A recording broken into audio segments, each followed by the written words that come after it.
have the Ayatollah of fantasy rock and roller with us today, Adam Rank. How you doing, Rank?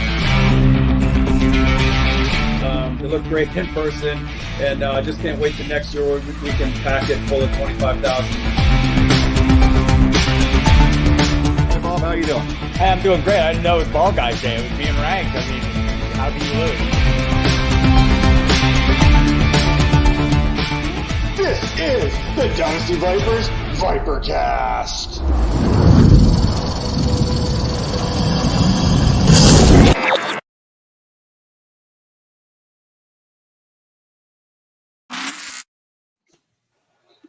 Hello and welcome to the Dynasty Vipers Vipercast, episode 135. You already caught that. Now we are going behind the grind, and we are presented by the Fantasy Points Media Group. Where's Tara? There's Major. And on today's show, our guest comes to us by way of Bay High School in Mississippi. He played his college ball in Stanford prior to being drafted by the Tennessee Titans in the second round of the 2002 NFL Draft, with stops in Minnesota and New England.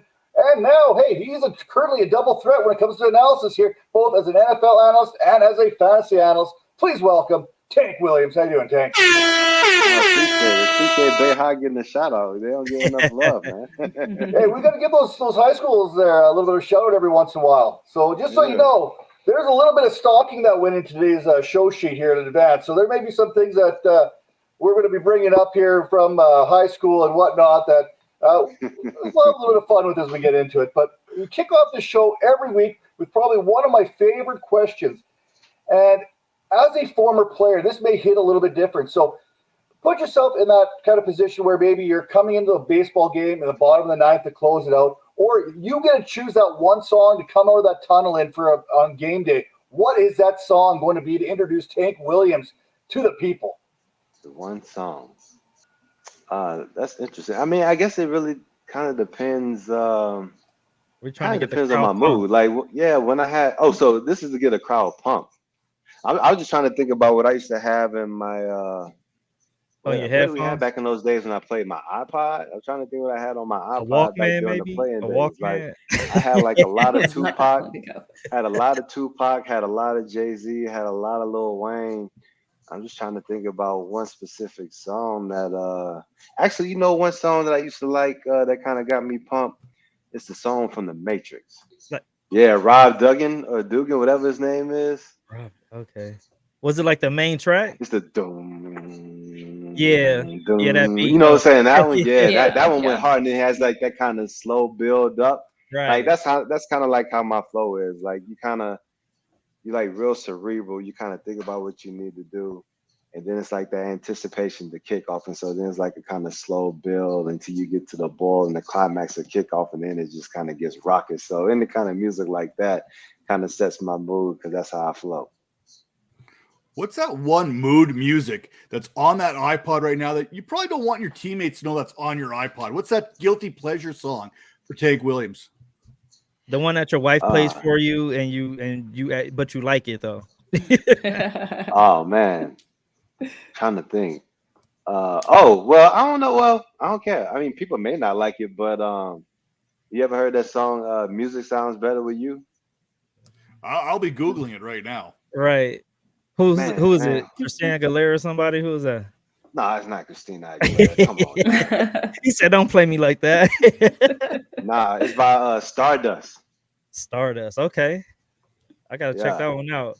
It's like kind of like one of those like old school dance. It's not techno. It's kind of like a kind of dance, kind of like the music, EDM kind of. I think I know like what it's you're like talking the about. old school EDM flow. Yeah. Got you. Let's take this way back. Let's go to Baby Tank. Let's talk about the importance of growing up and playing sports. Like, how did that help you become the man you are today? And then also, how many other sports did you play, and who were some of your favorite teams and players that you grew up idolizing? Well, I probably wouldn't be where I am today if it wasn't for sports, because I love football. Like, my dad was a high school coach. He started the Pee Wee League in my hometown.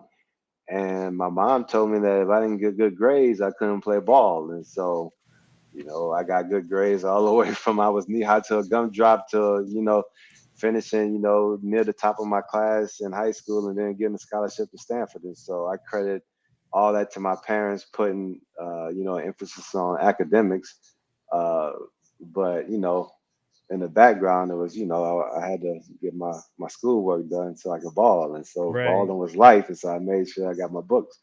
I made sure I got the good grades. And so, it kind of lent itself hand in hand. But when it comes to what sports I played as a kid, I played everything. And I feel like a lot of kids have gotten away from that these days Right. because a lot of parents want their kids to focus just on one sport. They're like, hey, you're going to put all your eggs into this basketball, go to all these camps and play summer basketball, winter basketball, all that. But I felt like back in my day when everyone played multiple sports, I played baseball, basketball, I ran track, I played football. And I believe that crossover helped in the other sports. Like I believe that my work in football helped being physical, and some of the post work that I would do in basketball, I felt like, my work on the basketball court helped with like some of my footwork in football. And so I felt like playing those different sports, had a lot of crossover effect. And yet at the same time, it's playing with different folks, and it's a different team environment when you're 5 on the court in basketball versus 11 on the field in football. And when you're on the track team, you're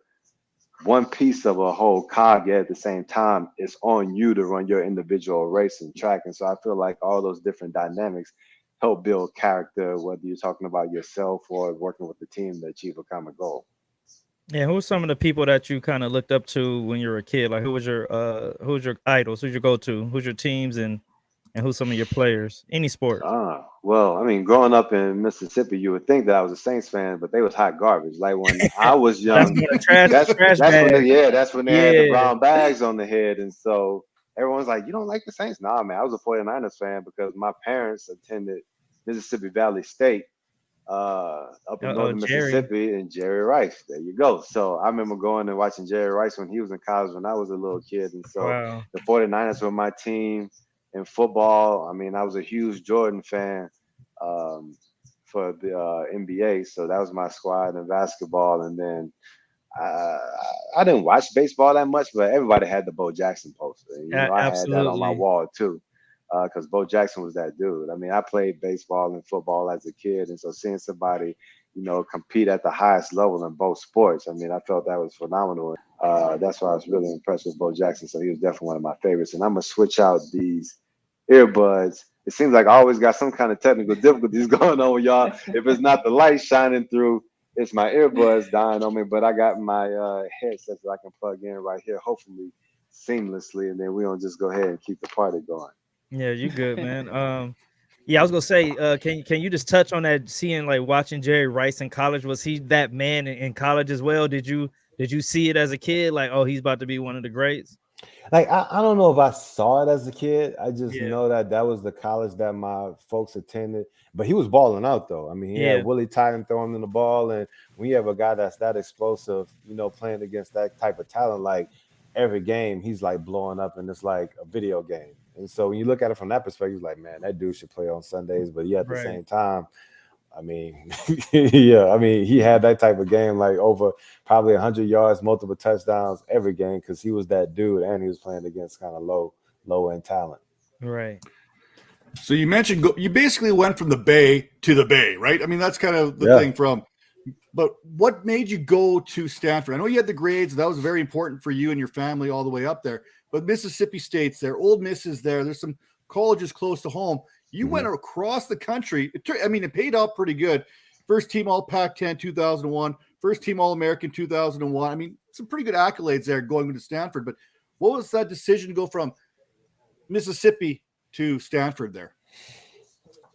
Well, first off, I have to say that when you're comparing Stanford to most schools, when you think about it from an academic perspective, it's just hard to pass up. And so really there was no choice when you compare it to the LSUs and all these other SEC schools that were in my backyard. But at the same time, I dealt with a lot of injuries during my high school career. I had a back injury to where a lot of times I can only play the first half of a game my senior year in high school.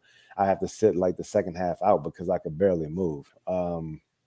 And I don't know why, but all the schools that were recruiting me backed off, and Stanford fortunately was one of the lone schools that offered me a scholarship. They never saw me play football in person. Wow. One of the coaches came to one of my high school basketball games, and I'm more Dennis Rodman than I am Michael Jordan. And so he came to a game, but I had like 20-something points, double-digit rebounds, and I dunked on the dude. And I ended up getting a scholarship to Stanford after, like, there's a guy who got the last scholarship to Stanford. He backed out, decided to go to Notre Dame. And so then I ended up getting that last scholarship and attended Stanford. So I got the last scholarship after someone backed out, and then ended up being the first guy drafted my draft year.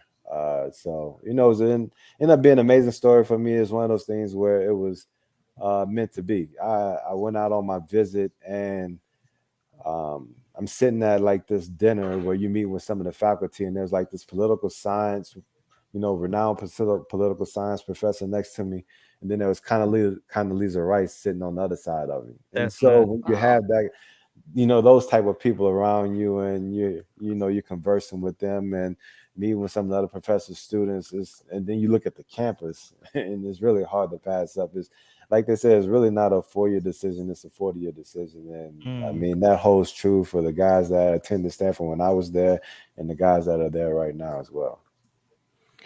So one of the things when you make it to the NFL, it's all about kids these days. It's all about the swag, but you have to be a different kind of dog out there. I mean, you have to be, it's a boss move to put your first and last name on the back of your jersey. How did that come about? Like, there's picture, it says Tank Williams right on the back of the jersey. No, it's pretty interesting because my rookie year, I think I just had Williams on my jersey. And then they drafted a wide receiver, Rodell Williams. I believe he came in my second year. And I believe we had one other Williams. And since my first name was so short, there's like, we could either put T Williams or we could just put your whole name. Like, which one do you want? I was like, put the whole name. And so then once I started rocking just the full Tank Williams on my back, and I felt like I was one of the lone cats in the league, what I thought was kind of tight. I mean, after the fact, I found out that there was some guy, I can't remember his name, who had that before me, but I feel like I am one of the pioneers, at least in the new age, to have the whole name on back of his jersey. So I'll hold that down. Let's stick with the name here. So we got to figure out, you know, what's the origin story here? How did you get the nickname Tank? You mentioned Pee Wee football and your dad. Were you out there just on the field, just trucking all the other little kids out there? Yeah, I was. He said, but yeah. That's not how I got my nickname. I got my nickname because when I was a baby, my mom had to give me bottle after bottle of milk, and my sister got tired of going back and forth to the refrigerator, so she was like, "Mom, you just need to give him a tank of milk."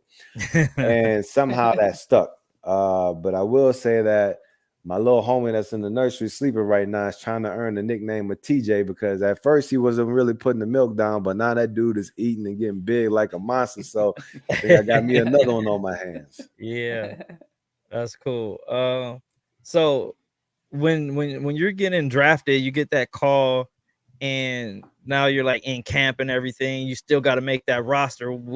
Talk about that moment when you was like, I'm making this squad no matter what, and like what yeah, pretty much, and you wasn't gonna take any no's and none of that. You was gonna just make that roster. Well, you know, I had an interesting dynamic where I was a second round draft pick. And so, I mean, it's not like you coming in as a first round draft pick, but when you come in as a second round pick, like, usually teams expect you to play.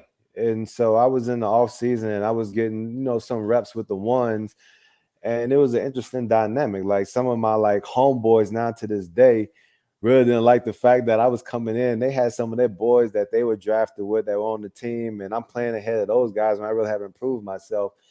And so, you know, that made an interesting dynamic when I first got there. And then when training camp started, I pulled my hamstring like a week or so in the training camp, and it was bad too. It was like one of the ones where you almost feel like you got shot in the back of the leg. And so I didn't play the first 3 preseason games.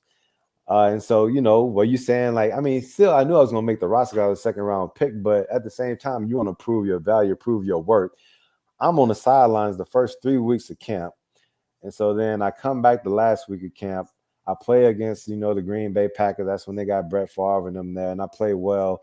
And then I ended up starting the first game of my career and then playing the entire season and starting and playing well. And so it was one of those things where, yeah, you have pressure to make the team. You have pressure to live up to your draft status. But when it's all said and done, you can only control what you can control. And so it's studying the game plan, making sure you understand the plays, making sure you're not going to make mistakes, staying healthy. And then once you get between those white lines, it's all about executing every play. You know what I'm saying? Just Yeah. execute every play and try to go out there and ball out. And, I was fortunate enough to be able to overcome missing a whole lot of time and playing well and earn the respect of my coaches and my teammates. So you started week 1? Yeah. Nice. Side note, I'm like 90 now that we're talking, I'm 90% sure I was at that Tennessee Packers game. My family's from Nashville. I think I was Okay. at that game. Nice. That's wild. Yeah, crazy. Mhm. Let's dive back into you more personally. Tell us about a decision that changed the trajectory of your life. Something that's not marriage and not birth of a child. One that's not marriage and what? Not birth of a child. And not birth of a child, something that changed my life. I mean, honestly, it goes back to Stanford. I believe that university, that experience changes you in the best way possible. Like a perfect example is this. Like, I feel that Jameis Winston is like a good quarterback. I don't know him personally. I mean, I know he's made some mistakes, but I know his teammates, enjoy having him around. So I can't speak to him as a person, like outside of what you read in the news and all that kind of stuff. But, I would have like some folks like try to say like, oh, like Jameis is this way, that way. But yet Jameis had an opportunity to go to Stanford. And I would say that if he were able to attend Stanford for 4 years, I feel like he would still be the same person. Like I would be the same person whether I attended Stanford or LSU or Florida State, anything like that. But you'll be the same person, but it changes you. Like your perspective on life, the way you like the friends that you have, the way you interact with other people, the decisions that you make, not only like on the football field, but also in life after ball as you deal with your family. I mean, I feel like just the experience you have with the people you're in class with, having people that strive for goals, whether it's between the white lines or people who are the children of Hewlett Packard and things like that, and all these folks who are striving, starting their own companies and things like that. And you see that on a regular basis, and you're like, man, I'm just here to play ball, and these people are doing these great things. And so I feel like it just motivates you, like beyond which your own expectations of what you feel you can achieve. And that stuff remains too. Like I know I can speak for myself. I know my wife would say the same thing. She's a Stanford graduate. Like you see people achieving great things that you went to college with, and you feel happy for them. At the same time, it like always motivates you. Like it's always like something pushing you to be a better businessman, a better person, a better father, a better friend. And I feel like that experience that I was able to get there at Stanford, and the people that I still hold as really close friends today, that was definitely a life-changing event that changed the trajectory of who I am as a person. And I wouldn't be here today if it wasn't for that Stanford experience, for sure. You think it like matures you a little bit more, like because you're seeing all that stuff? Is that kind of what you're getting at a little bit? I believe it matures you, and then it matures you from a sense of your responsibility, not only on the field and the accountability that the coaches when I was there held us to, but then also the accountability that you have to have off the field too, because it's not going to be a cakewalk where you may be able to go to a school to where they're saying as long as you perform between these white lines, we'll get you through school. Like at Stanford Law, that's not happening. Like you have to go to class, you have to perform against some of the smartest people in the world and hold your own. And so I believe like dealing with that where we're playing, against some of the best college players, in the world, in the country, and at the same time having to compete inside the classroom against some of the brightest minds. I mean, there's never a day off. I mean, it's almost like you always have to strive to be the best version of yourself on a daily basis. And I believe that experience, repetitive on a daily basis, weekly basis, monthly basis, annual basis, makes you strive to be a better person, student, player. And that persistence that you have during that time carries over through the rest of your life, and hopefully makes you a better person as a father, as a husband, and things like that as well. So hopefully it's that kind of carryover that lends itself to you doing really good things in other aspects of your life as well. That segues perfectly to this next question here. We're talking about that journey, those trials, those tribulations there, leading. What were some of those moments that kind of led you to becoming the man you are today? Some of those the adversities you may have faced in high school, maybe injuries in the pros, different ways you've dealt things to help you become the man you are today. Yeah, I mean, when I think about my high school career, it was the injuries where I remember getting all these letters my junior year and felt like I wasn't going to have my pick like I was one of the top recruits in the nation. Like I was far from that, but I got a decent amount of letters where I was like, dang, I'm going to have opportunity to kind of choose where I want to go to college between at least a few schools. But then I had the injury to my back and everyone backed off. And then it got to the point to like, man, will I actually get a scholarship? Like, will I be able to play ball in college?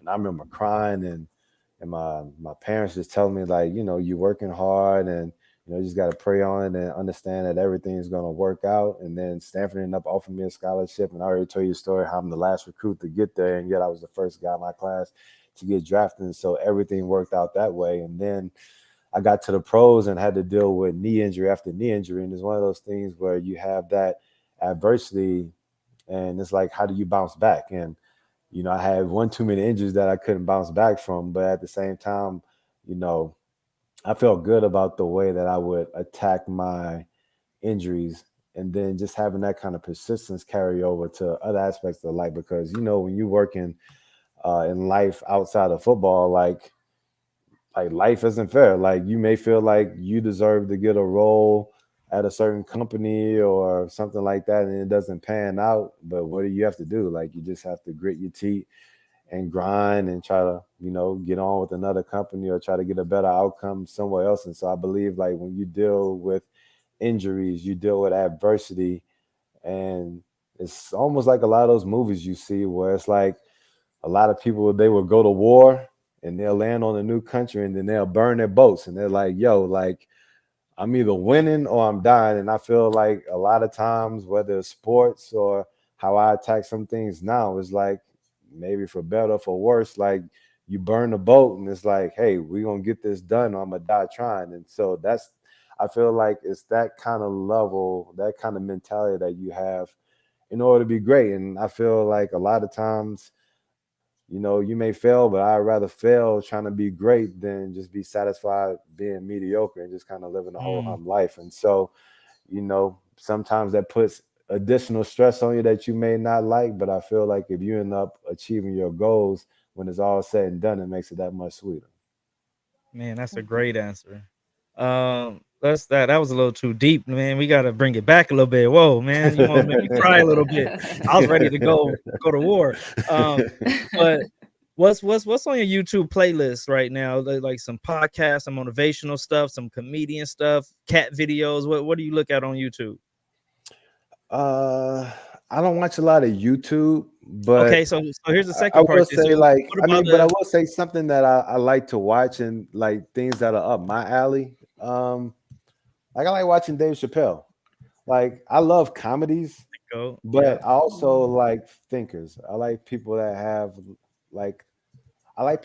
perspective, and I like people that have unique perspectives. And so like I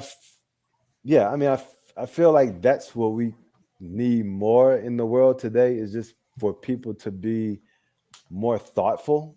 Yes. And not just kind of jumping on the first thing and latching on the first thing that they hear or see and feel that is gospel. Like, I feel like if we had more thoughtful people in the world, more empathetic people in the world, that it would be a much better place. And so whenever you have folks that will bring up topics that make you think and maybe challenge the way you feel about a certain subject, but yet at the same time, it makes you think and be critical about a topic, I feel like those are the types of narratives that I'm drawn to. And so actually, I haven't had a lot of time to watch a lot of stuff since the little homies entered my life exactly 4 months ago. But when I had all the free time in the world, it would be things like that would engage me.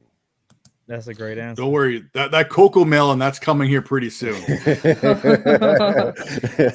Those songs will never leave your head.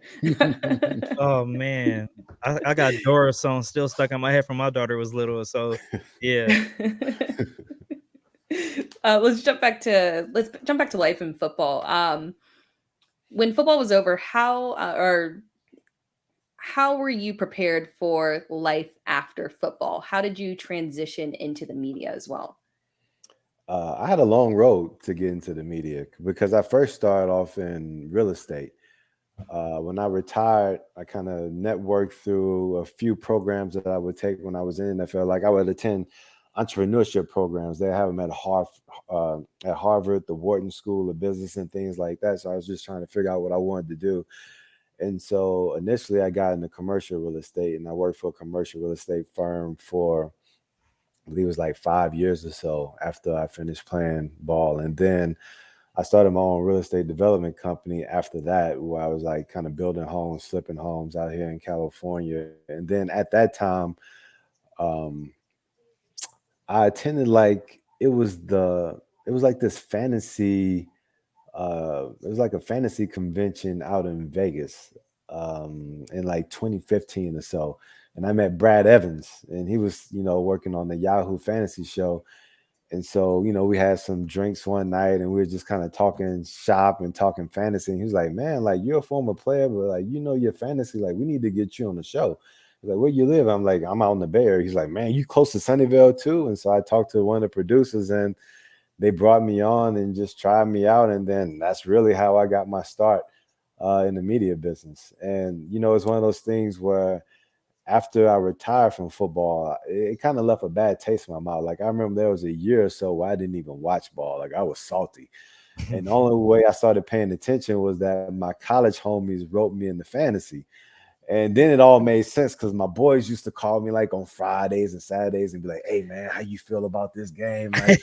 Like what y'all think, what you think Eddie's gonna do? Like what you think Steve's gonna do? Or how y'all gonna play this? And then I'm like, oh, so y'all was up in there trying to get intel from me for y'all fantasy back in the day, because I had no clue fantasy existed back in those days. But long story short, I mean, that's how I got my start in media, fantasy football. And basically the same way I did in real estate, I kind of did like some free stuff for a real estate firm in California, kind of showed my worth, and then ended up working that way into a contract. And it was similar to Yahoo, where I got on and then just kind of had like minimal pay at first, and then kind of showed my value, and then just kind of built it up from there. So I love that insider trading kind of stuff there with the college buddies there, giving a little intel there on Eddie and Steve. But I've also got a little bit of insider trading here, too, on this next question. So we all know that if Kurt Warner can go from bagging groceries to the NFL to a made-for-TV movie, when is the Tank Williams story going to go out there? When are we going to get a little bit of a shout-out here to the Winn-Dixie grocery store in St. Louis? Yeah. Let's go. Yeah, I have an interesting story about Winn-Dixie, too. Like, I was a bag boy, and I stocked the shelves. I can say that even though I worked in a grocery store, like I never worked the register, and that seems kind of odd to me, because it seems like most people that work in the grocery store, they at least once worked the register. But I never worked the register. You got to work your way up to that. The funny story about Winn-Dixie is that I got fired, and the reason I got fired is because they scheduled me to work on Super Bowl Sunday. And when I saw that schedule, I was like, I don't think I communicated to the manager before, so it's probably my fault. But then I walked in, I'm like, yo, like my dad, my dad coached, like my high school was like right next door to the grocery store too, pretty much. Like, my dad coached at the high school. I played ball for the high school. You're going to schedule the only football player that works in the store on Super Bowl Sunday? Like, come on, man. And so, maybe I didn't articulate that the right way. Somehow I got fired, but I know one thing. I was watching the Super Bowl on Sunday, so that's the only thing that mattered. How you get fired on your day off, Fred? They didn't catch me on camera still in boxing, but I will say that I probably got a couple of Snickers out the back there. Oh, that's good. Oh, you messing me up. I can't get to my next question. So this is actually one of my favorite questions. Like, so when you was a young guy in the league, who was your vet? Who's the guy that took you under his wing and give us and what did they teach you? And then when you became the vet, who was your young boy and what did you teach him? I would say that, I mean, it's tough because I looked at different guys for different reasons. Like, Okay. I looked at Steve McNair and just the way he carried himself because he always seemed to be like on the same level. Like, you know how some people get like super hyped for a game? Like, Mac 9 was just always even kill, but yet every time he stepped on that field, like that dude was gonna ball.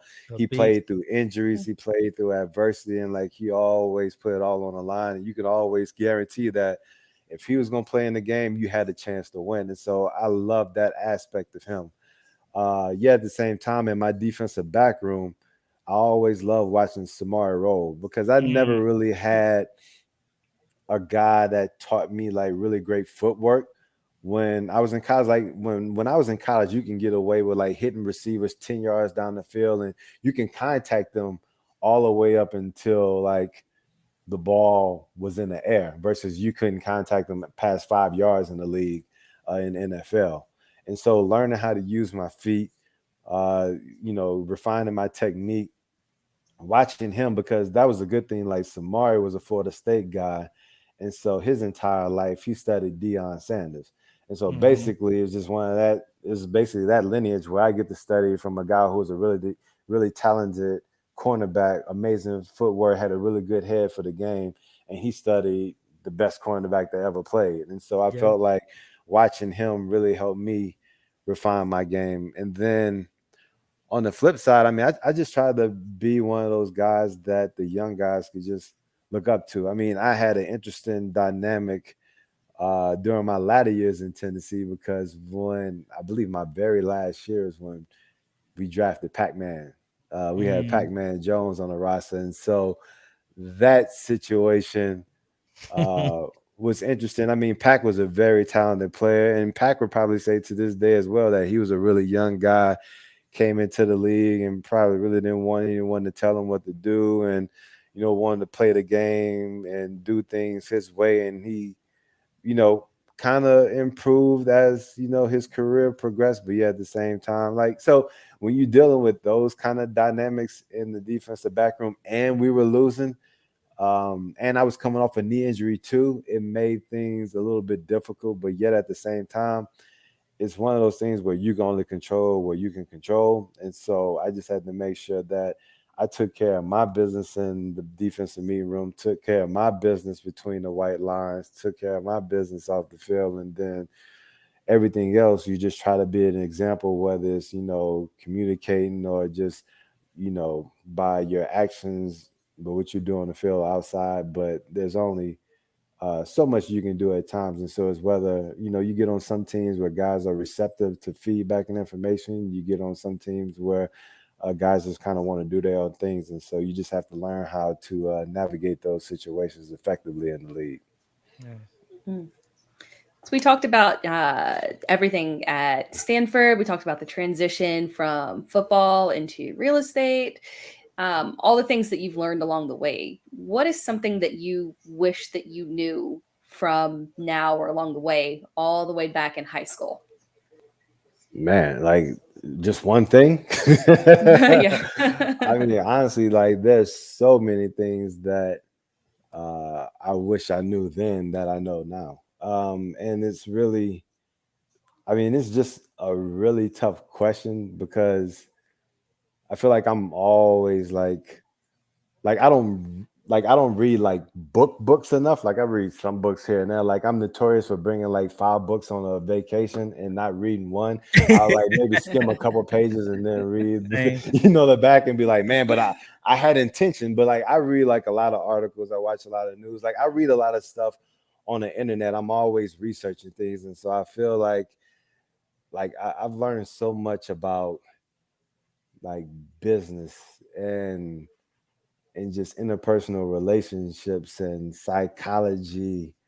Uh, there's so much that I've learned, in college and the NFL, life after football, dealing with friends, relationships, and things like that. So it's really hard to pinpoint just one thing. And I know people would be like, I mean, yeah, I don't know. It's difficult. I would just say that if I could speak to my younger self, I would just say, like, always have a thirst for knowledge, ask a million questions. I would say find someone who motivates you, that's passionate about something that you're passionate about.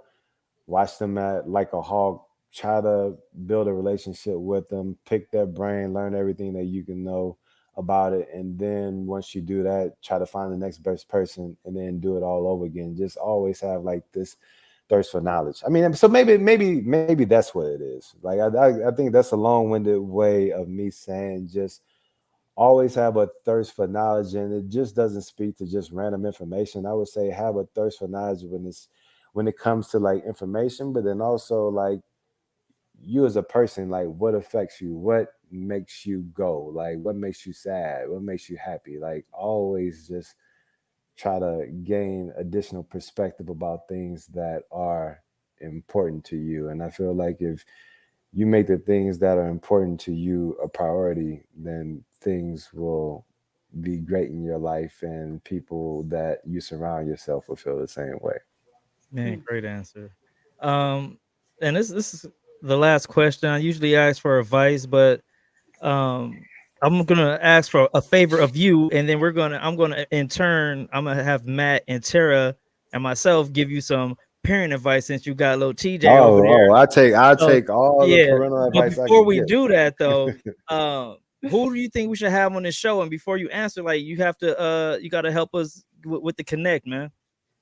We need more players on the show. Oh, so you want a player to be on the show? Yeah, like Hmm. who you think we could get on the show? Who can you help us get? And we gonna give you this this parenting advice. I'm trying to think Just of. tell Brad Evans to check his emails too every once in a while. Oh, we'll Oh take man, Brad y'all too. should definitely get Noise.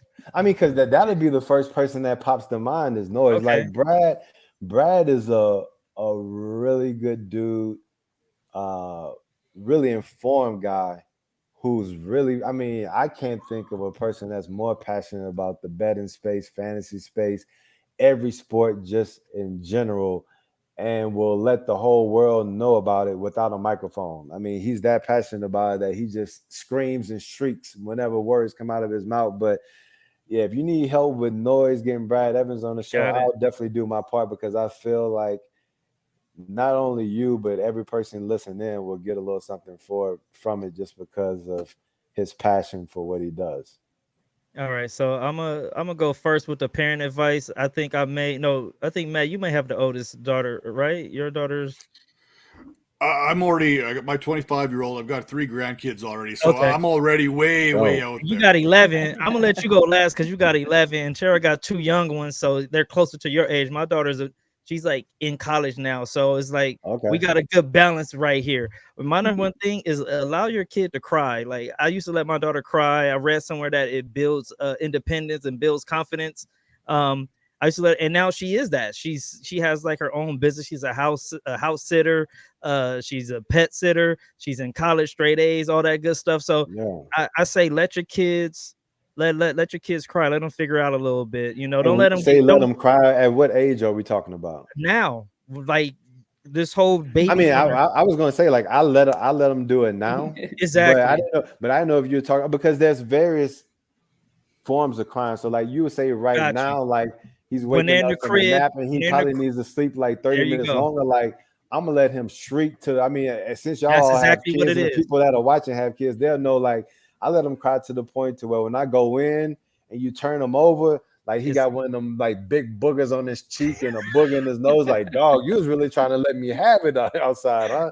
And so no, like. hey, that's exactly what I'm talking about. Let them cry in that crib. They'll figure it out. You know what I mean? So let them be independent. But if they get hurt or something, they crying, you gotta kind of do the huggy. See, that's what I was thinking about too. Like Yeah, when they're a little toddler or maybe 4 years old or so. Like I feel like I'm gonna be the parent now. Like I may be wrong. Like it depends on the fall. You gotta let them figure it they're out. if they're just outside doing some stuff and they fall, and I'm like, man, that's not that significant. Exactly. Like I want to be the one that just kind of looks at them fall and just kind of look. I don't want to be like, because if you, then they're gonna cry. Yeah. All you gotta say fall is, down and you just look and be like, what you gonna do? You okay? Hopefully they get up and then keep it moving. Now if they run into a pole like I used to do back in the day, they be like, oh my baby, you're gonna be all right, and then you kiss it. But like, yeah, there's varying degrees of it.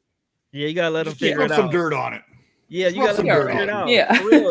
Like we coddle the kids too much nowadays. You gotta let them figure it out. But yeah, let's not be negligent. But you get it. You're on the right path. I'm gonna go to Tara next because Tara, she got 2 young wild ones, and I think little TJ, his name is Tank. Yo, little Tank is gonna be a wild one too. So I think Tara got the best advice for you. Now, what do you have? Two what? I have 2 boys. Yeah, two boys. Okay. 5-year-old and a 2-year-old. Mm-hmm. Oh, them terrible twos, huh? They usually on the show. They just be Yeah. They be busting in the door. They be busting in the show. They just walk right through. Just look all talking to the camera. Anything. No respect for me whatsoever. But I'll keep doesn't get any better. No, when Tara give him that mom look, I see him straighten up though. Like don't. I just kind of turn to the side, just like. But I'll keep it on the independence train too. Sometimes I questioned if I made them, especially the older one, like a little too independent. But I think it really matters. Being able to let them do those things at themselves, give them those independent moments. I've got the 2-year-old now. He'll, I'll tell him, hey, time to go to school.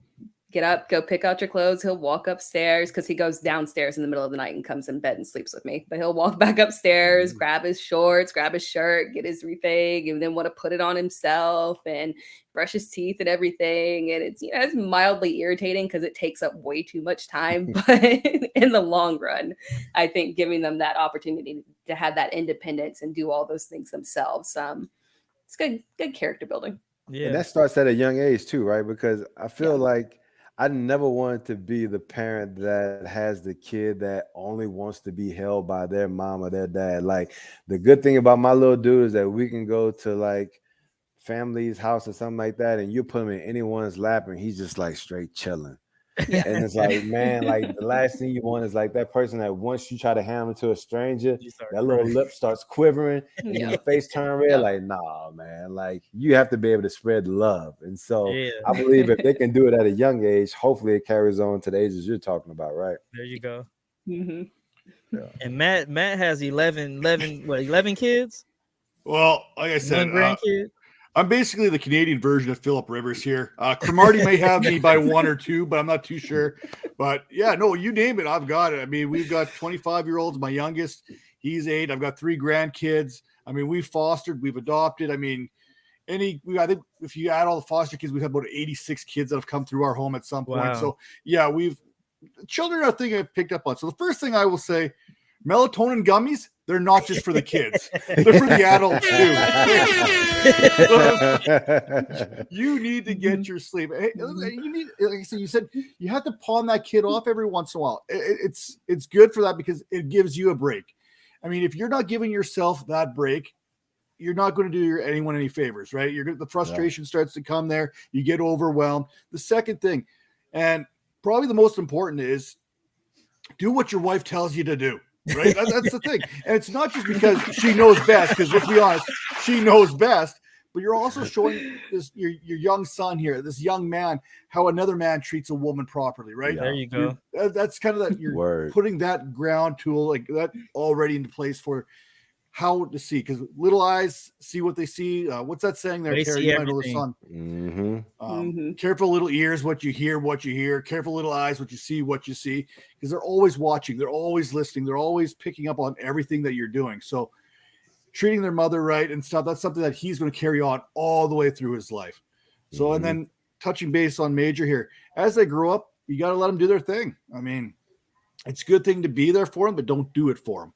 Right. Be there to support them, but don't do it for them. I mean, that's the hardest thing right now, is not wanting to be able to do it for them. Like Major, if you did everything for your daughter, would she have learned to be the independent woman that she is today? I right. see the kids who did everything and they are like lost right now. I mean, so would you find to where like they'll come? I mean, it's probably one of those things. They come to you with a problem, and then you just basically talking it through with them, right? Just try to show them how to look at it, critical thinking, looking at an issue from a few different ways, and then letting them come up with the decision. Yeah, I'll tell you right now, those teenage years, good luck.